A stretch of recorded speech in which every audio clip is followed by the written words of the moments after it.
Ce qu'on considère comme low-tech, ce sont des pratiques ou des techniques qui sont simples, accessibles et durables pour répondre aux besoins utiles de l'homme, comme l'accès à l'énergie, à l'eau potable, à l'alimentation, à la gestion des déchets, etc. etc.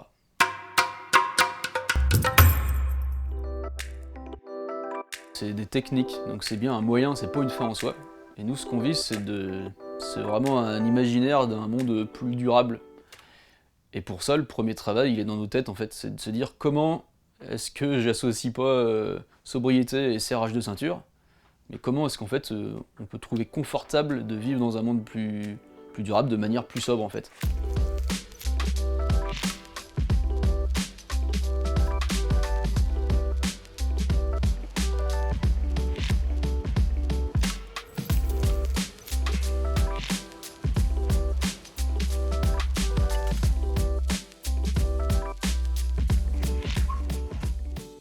Je suis en train de démarrer le petit poêle de masse, qui est le chauffage principal de la petite maison low-tech quand il n'y a pas de soleil. Et le principe il est assez bête, en fait on fait un feu ici là, hop, avec du bois qui arrive par en haut, et ça va générer une grande flamme avec beaucoup d'air. Et tout autour de cette flamme, on a du sable. Et c'est le sable qui va venir accumuler la chaleur pendant les 2 heures de chauffe à peu près. Après on éteint le feu. Et pendant 6-8 heures jusqu'à 10 heures, en fait, le sable va restituer sa chaleur dans la maison. Et ça va permettre de garder la maison à la température qu'on veut toute la nuit. C'est un système qui permet une très bonne combustion du bois. Donc avec un très bon rendement, on va réussir à capter une grande partie de l'énergie qu'il y a dans le bois, contrairement à des cheminées classiques. Si on parle de rendement, en fait, là on a à peu près 80% de rendement, à là où un foyer classique de cheminée, comme il y a dans les vieilles maisons, c'est plus 15% de rendement.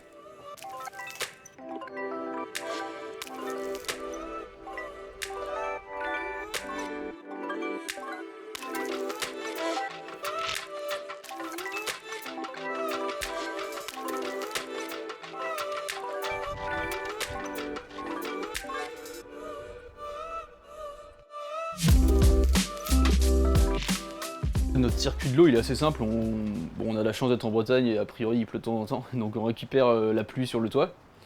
Et cette eau là elle est quasiment pas filtrée, on la stocke quasiment comme ça dans une cuve, on fait juste en sorte de retirer les grosses impuretés qu'il peut y avoir sur le toit. Et seulement pour l'eau potable on va vraiment filtrer de manière précise quoi. En fait dans une maison, l'eau elle arrive potable, et sauf qu'il y a vraiment que 5% de l'utilisation de l'eau qui nécessite d'être potable. Et c'est l'eau qu'on a pour boire et pour manger. Le reste c'est la chasse d'eau, souvent c'est de l'eau potable, mais c'est 20% de la consommation d'eau. 40% c'est la douche, elle a besoin d'être propre mais pas forcément potable, et ainsi de suite. Donc là le but du jeu c'est qu'on a l'eau qui est filtrée grossièrement pour être propre, et seulement pour celle nécessaire pour boire et manger, en fait on a ce petit filtre là qui est un filtre à charbon, qui nous permet de potabiliser une dizaine de litres par jour. Donc on remplit cette cuve là, à l'intérieur il y a des filtres à charbon qu'on va pouvoir regarder. Et après ça vient percoler ici et ça en potabilisant l'eau quoi.